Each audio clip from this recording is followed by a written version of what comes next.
여러분, 먼저 질문 하나 해보겠습니다.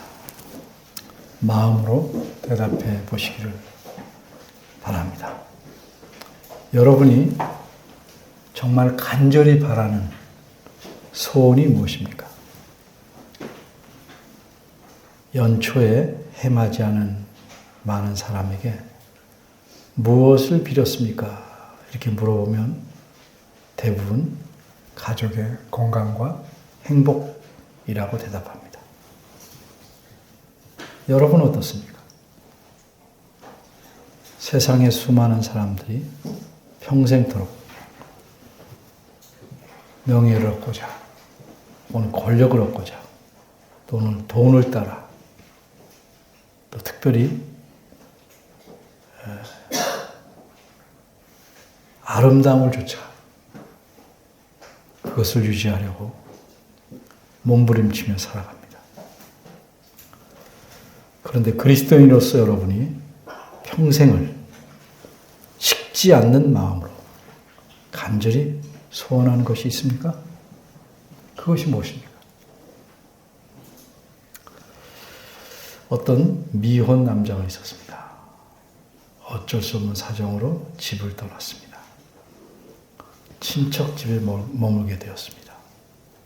그 집안일들을 열심히 도왔습니다. 마음에 쏙 드는 여성을 만납니다.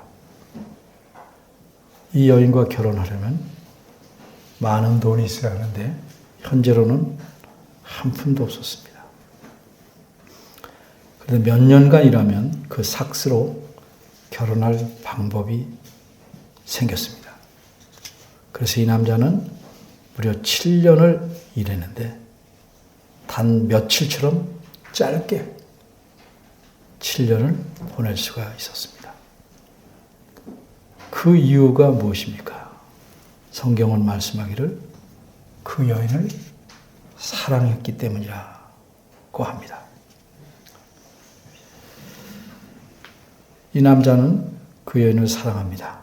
그러기에 때가 되면 그 여인과 결혼할 수 있다는 소망을 갖고 그것을 목표로 삼아서 힘든 일도 견디고 긴 세월도 짧게 여길 수 있었습니다. 이렇듯 사람은 자신이 하는 일에 동기가 주어지고 목표나 목적이 정해져야 살아가는 일이 지루하지 않은 법입니다. 동기가 뚜렷하고 목적이 가치가 있는 것일수록 그 사람의 삶은 더 힘차고 보람을 느끼게 됩니다. 공부의 경우도 마찬가지입니다. 동기가 주어지지 않으면 공부하기 싫습니다. 또 동기가 주어질지라도 올바른 동기가 아니라면 비뚤어진 목적을 위해서 공부하게 됩니다. 공부하는 목적은 내가 잘 먹고 잘 살기 위함이 아닙니다. 그런데도 그렇게 하려고 공부시키고 또 공부합니다. 정확히 말해서 공부의 목적은 내가 사람으로 성숙해져서 내 지식과 재능으로 다른 사람들을 힘써 돕고 그들과 함께 평화롭게 살기 위함입니다. 그런데 많은 학부모들이 학교 공부를 경쟁하기 위한 도구로 가르칩니다. 그리고 공부할 때는 경쟁을 부추깁니다. 경쟁에 지면 낙오자가 될 듯이 겁을 줍니다. 부모들은 자녀들을 들볶습니다. 부모가 할 일은 공부로 자녀를 들볶는 일이 아닙니다. 아이들의 품성이 바르고 너그럽고 지혜롭고 부지런하도록 키우는 것입니다. 그리고 학교 공부는 이렇게 자녀를 키우는 일에 필요한 한 가지 수단일 뿐입니다.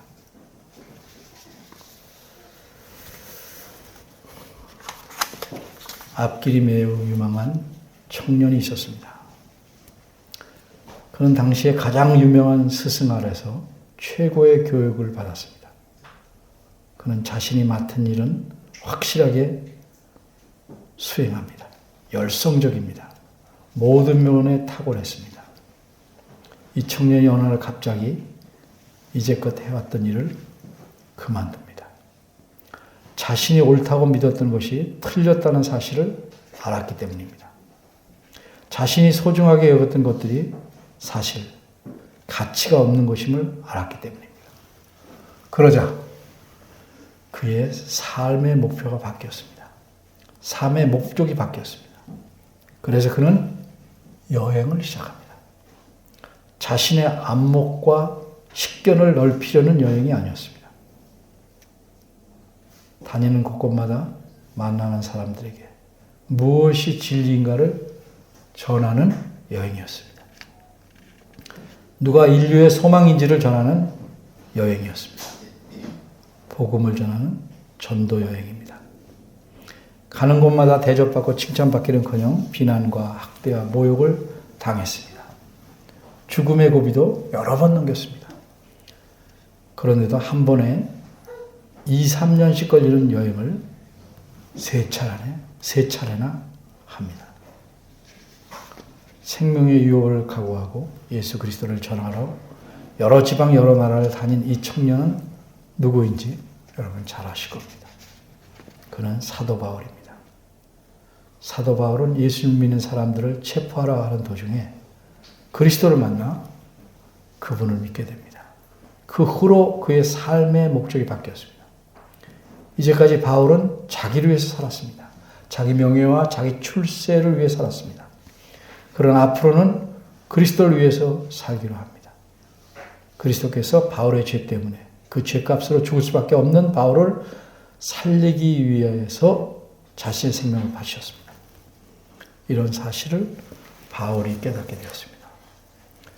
바울은 이제 더 이상 자신이 자신의 것이 아님을 인정합니다. 자신은 그리스도의 것이며 그리스도에게 속한 자임을 깨닫게 됩니다.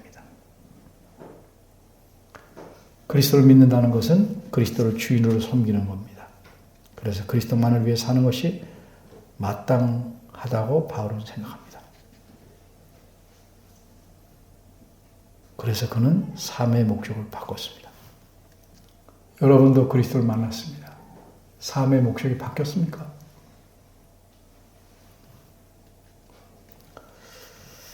오늘 본문을 세 가지로 살펴보려고 합니다. 첫째, 신자는 어떤 열망을 가져야 하는가?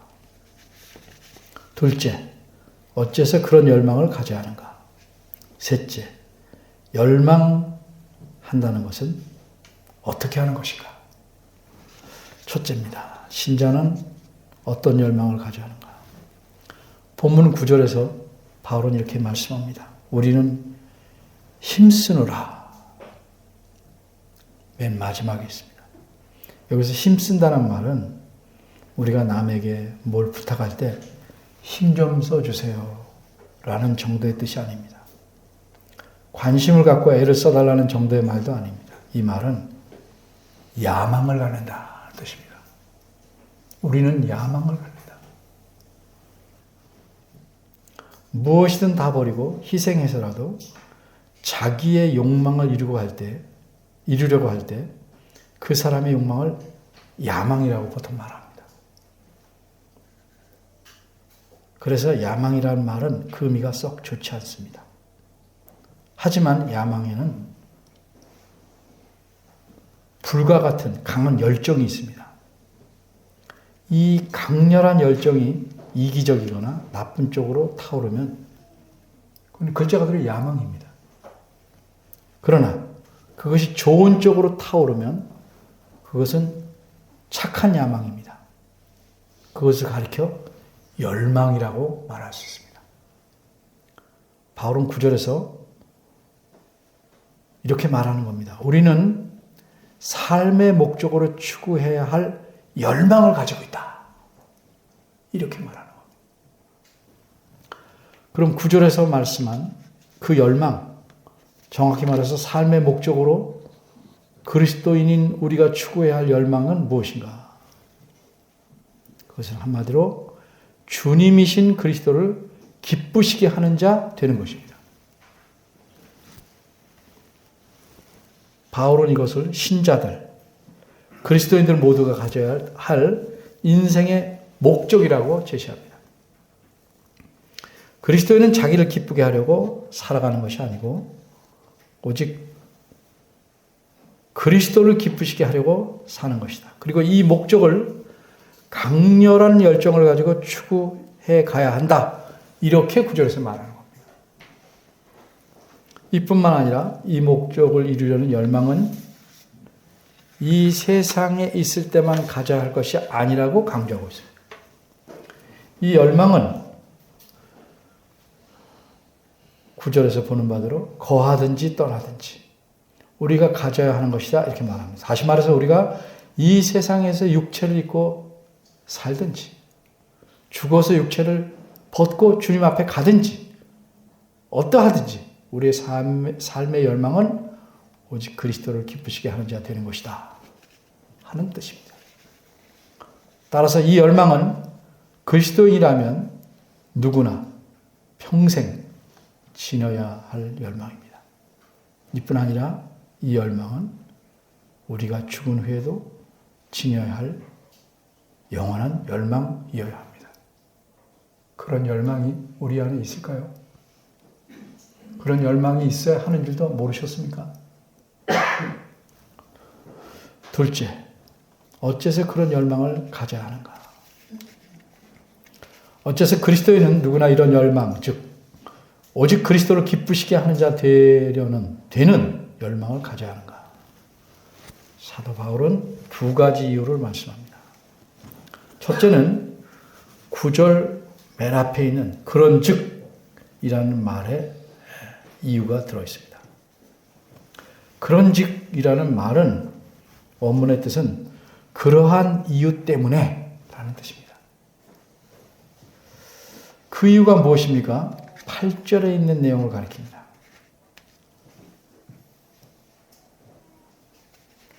따라서 그런 즉을 풀었으면 우리는 주님과 함께 있기를 더욱 원하기 때문에 라는 뜻입니다. 물론 우리 그리스도인은 이 땅에서 살고 있을 때도 주님과 떨어져 있는 것은 아닙니다. 여전히 우리는 주님과 함께 있고 함께 삽니다. 그러나 엄밀히 말하자면 장소와 방법에서는 차이가 있습니다. 우리가 이 땅에서 육체를 입고 살 동안에는 주님께서 성령 하나님을 통해 우리와 함께 하십니다. 느껴야만 되는 거 아닙니다. 우리 너무 느낌을 강조하는데 무시하진 않지만 강조할 필요 없습니다.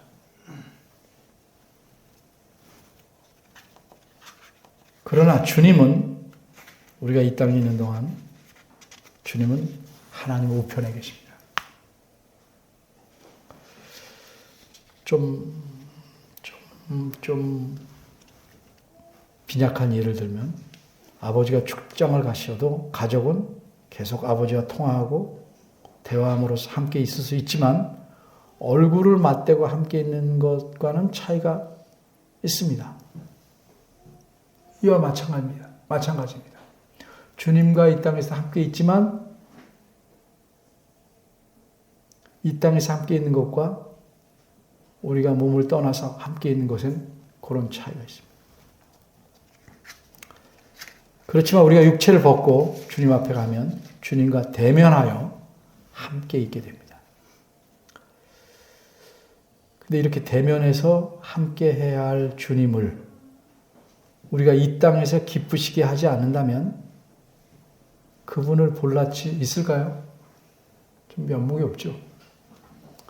사람들 사이에서도 다시 만날 사람들에게는 막 대하지 않는 법입니다. 하물며 다시 만나서 영원히 함께할 주님을 지금 이 땅에서 기쁘게 하지 않고 어떻게 살아갈 수 있겠습니까? 둘째 이유는 10절입니다. 사람은 누구나 죽습니다. 그리고 죽은 후에는 하나님의 심판을 받도록 정해져 있습니다. 이 마지막 심판에서 하나님께서는 예수 믿는 자들은 영생에, 믿지 않는 자는 영벌에 처하십니다.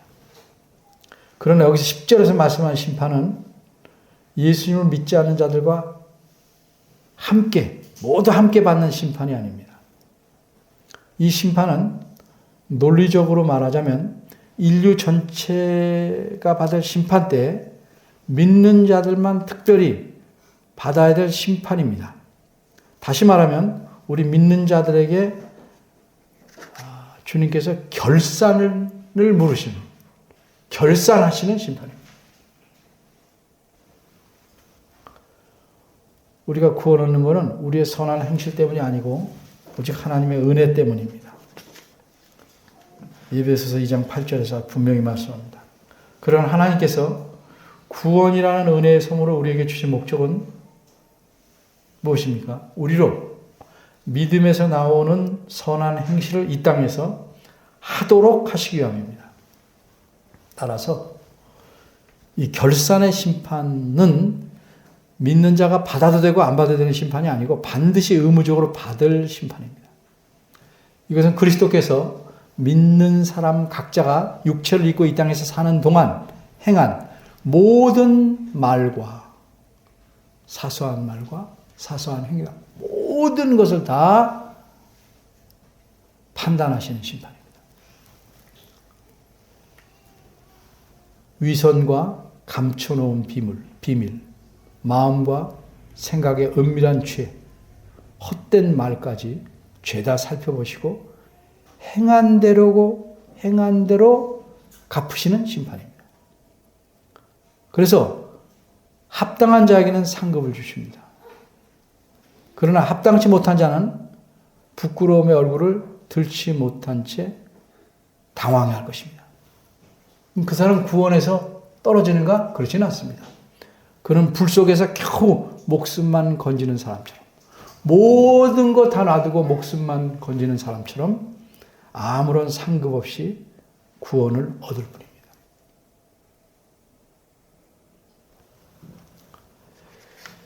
이렇게 결산의 심판을 말씀하는 부분이 또 있습니다. 고린도전서 3장 11절에서 15절입니다. 266쪽을 보겠습니다. 제가 읽겠습니다. 이 닦아둔 것 외에 능히 다른 터를 닦아둘 자가 없으니 이 터는 곧 예수 그리스도라. 만일 누구든지 금이나 은이나 보석이나 나무나 풀이나 짚으로 이 터 위에 세우면, 지금 비유적으로 말하는 겁니다. 각각 공력이 나타날 터인데 그날이 공력을 밝히리니 이는 불로 나타내고 그 불이 각 사람의 공력에 어떠한 것을 시험할 것입니다. 만일 누구든지 그 위에 세운 공력이 그대로 있으면 상을 받고 누구든지 공력이 불타면 해를 받으리니 그러나 자기는, 그 본인은 구원을 얻되 불 가운데서 얻은 것 같으리라. 이 말씀은 1차적으로 사도 바울과 복음을 전하는 자들에게 제안하여 말씀한 것입니다. 그러나 이 말씀에 담긴 원리는 모든 그리스도인에게 적용됩니다. 이 말씀의 뜻을 좀 쉽게 알기 위해서 다른 번역본을 제가 읽어보겠습니다. 아무도 이미 놓여있는 기초 위에 다른 기초를 놓을 수 없습니다. 왜냐하면 그 기초는 예수 그리스도이시기 때문입니다. 이 기초 위에다가 어떤 사람은 금으로, 어떤 사람은 은으로, 어떤 사람은 보석으로, 어떤 사람은 나무로, 어떤 사람은 마른 풀로, 어떤 사람은 짚으로 집을 짓는다고 합시다. 이제 심판의 날이 오면 모든 것이 드러나서 각자가 한 일이 명백하게 될 것입니다. 이 심판의 날에는 불을 몰고 오겠고 그 불은 각자의 업적을 시험하여 그 진가를 가려줄 것입니다. 만일 그 기초 위에 세운 집이 그 불을 견디어내면 그 집을 지은 사람은 상을 받고 만일 그 집이 불에 타버리면 그는 낭패를 볼 것입니다. 그러나 그 자신은 불 속에서 살아나오는 사람같이 구원을 받습니다. 세 번째입니다. 열망한다는 건 어떻게 하는 건가? 다시 9절로 갑니다. 그러면 주님을 기쁘시게 하는 자가 되기를 열망한다. 이건 어떻게 하는 것일까에 대해 생각해 봅니다. 일반적으로 오해하고 있는 사실들을 정리해서 대답하는 방식으로 설명하겠습니다. 어떤 분들은 주님을 기쁘시게 하려면 어떤 특정한 일을 해야 하거나 눈에 띌 만한 업적을 세워야 한다고 생각합니다. 전혀 그렇지 않습니다. 주님께서 금하시는 일이 아니라면 우리는 무슨 일을 하든지 주님을 기쁘시게 할 수 있습니다. 그러니까 주님을 기쁘시게 하는 것은 하는 일의 종류가 아니라 그 일을 하는 사람의 태도에 달려있는 것입니다.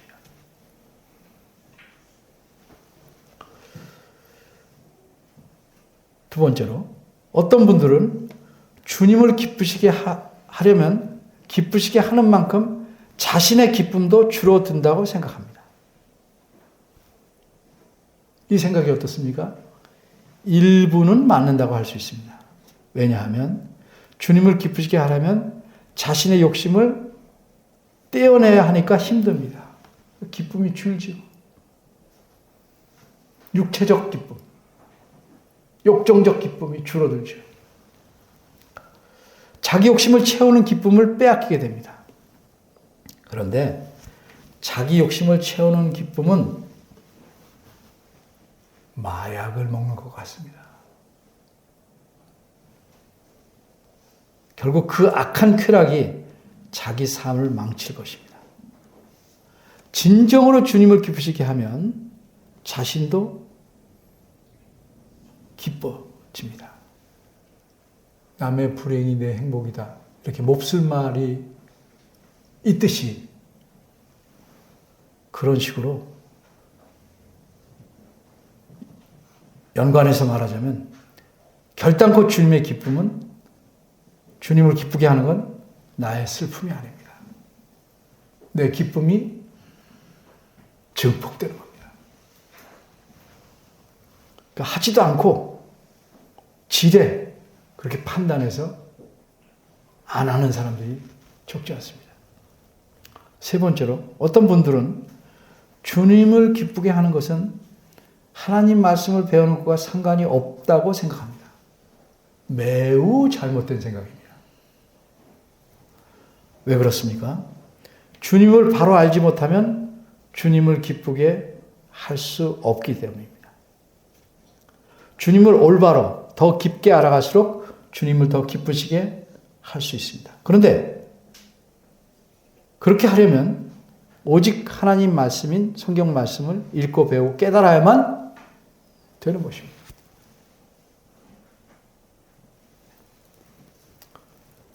다른 방법으로는 주님을 알 길이 없습니다.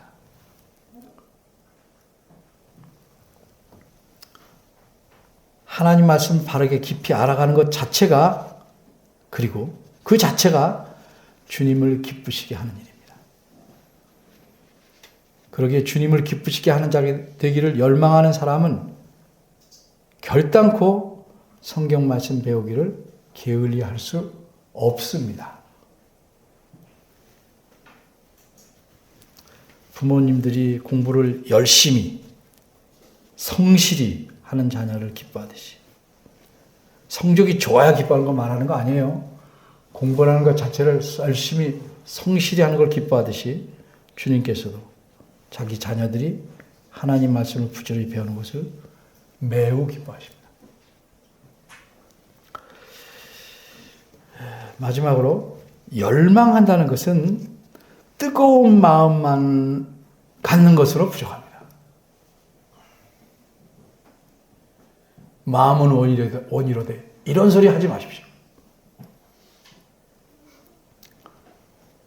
그 말은 주님이 하셔야 되는 거예요. 여러분이 스스로 할 수 없는 거예요.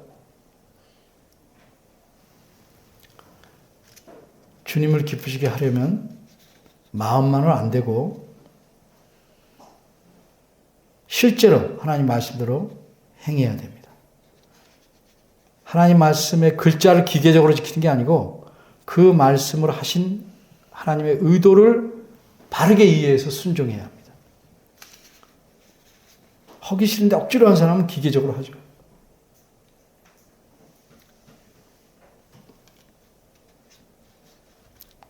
주님을 기쁘시게 하는 일은 열망이 있는데도 복잡하거나 난해해서 행할 수 없는 그런 일이 아닙니다. 진정으로 열망이 있다면 누구나 행할 수 있습니다. 예를 들어볼까요? 염려하지 말라. 빌립보서에 나오죠. 그 대신 하나님께 기도하라. 그렇게 하면 되잖아요. 염려가 생겨요. 염려하지 말랬지. 대신 기도하라고 하셨지. 염려 멈추고 기도하면 됩니다. 그렇게 하면 주님 기뻐하십니다. 주 안에서 내 부모를 순종하라. 하면 되죠. 아내들이여 자기 남편에게 복종하기를 죽게 하듯 하라. 근데 토를 달죠. 남녀 평등이다. 이게 무슨 그것과 관계가 있어요? 그 다음 성경이 뭐라고 말씀해요? 남편들아 아내 사랑하기를 그리스도께서 교회를 사랑하시고 위하여 자신을 주심같이 하라. 하면 되죠. 물론 한 번에 100% 완벽하게 행할 수 없어요. 그렇게 못한다 할지라도 그렇게 하려는 마음을 주님은 보시고 기뻐하시는 겁니다. 그러니까 능히 할 수 있어요. 기쁘시게 하는 일은 능히 할 수 있어요. 단번에 완벽하게 하라고 말씀하지 않아요. 그 방향으로 가는 겁니다.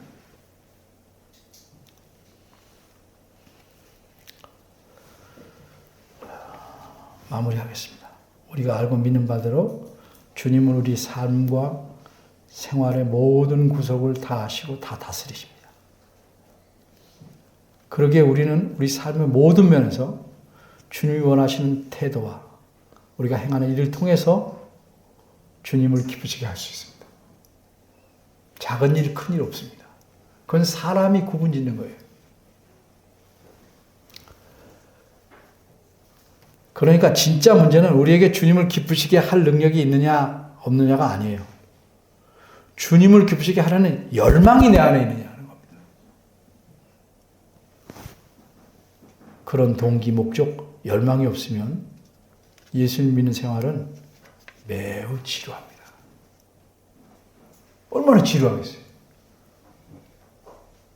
필요해서 달라는데도 안 주시는 것 같죠. 어려운 거 해결해 달래도 안 해주시는 것 같죠. 낙심투성이죠.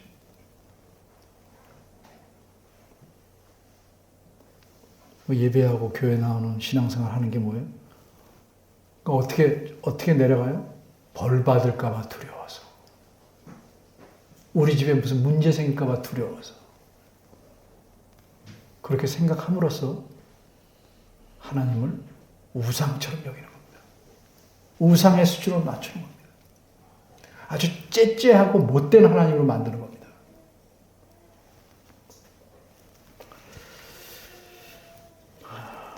몇 가지 제안을 해볼까요? 여러분 돈을 많이 벌려고 힘쓰십니까? 그렇게 하세요. 나쁜 거 아닙니다. 그런데 조심해야 됩니다. 왜? 돈은 일만하게 뿌리가 될 수 있기 때문에 조심해야 됩니다.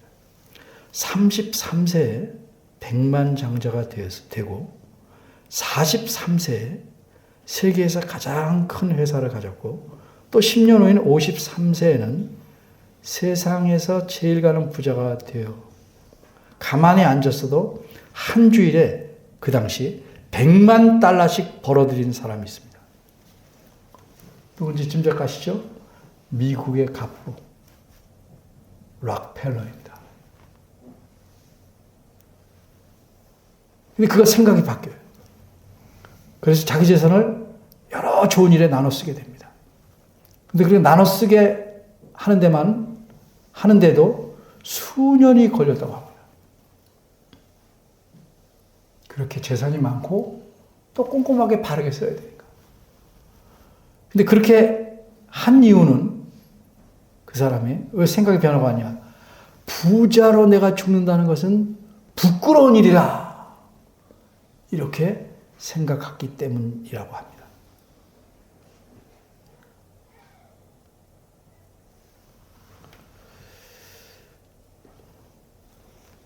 그리스도인으로서 가장 부끄러운 일이 뭔지 아십니까?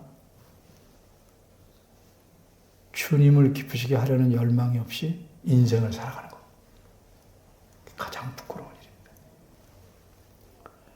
공부 열심히 해서 좋은 학자나 교육자가 되시렵니까? 그렇게 하십시오. 혹시 목회자가 되시렵니까? 그렇게 하십시오. 혹 난 그저 평범하게 살겠다 생각하시는 분도 계십니까? 그렇게 하세요. 다 문제 없습니다. 단 어디서 무엇을 하든지 자신이 목표한 바를 이루어가는 과정에서 또 자신이 이루어낸 위치에서 행하는 일을 통해서 주님을 기쁘시게 하는 열망이 꺼지지 않고 계속 타오르고 있는가를 확인하시면 됩니다.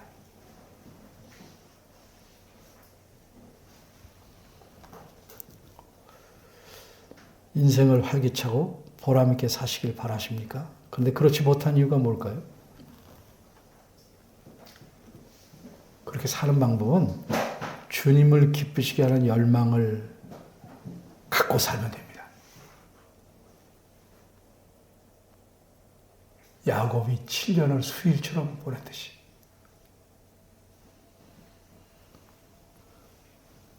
우리 일생이란 주님을 기쁘게 할 수 있는 기회입니다. 기간입니다. 동시에 반드시 그렇게 해야만 하는 책임을 감당해야 되는 기간입니다.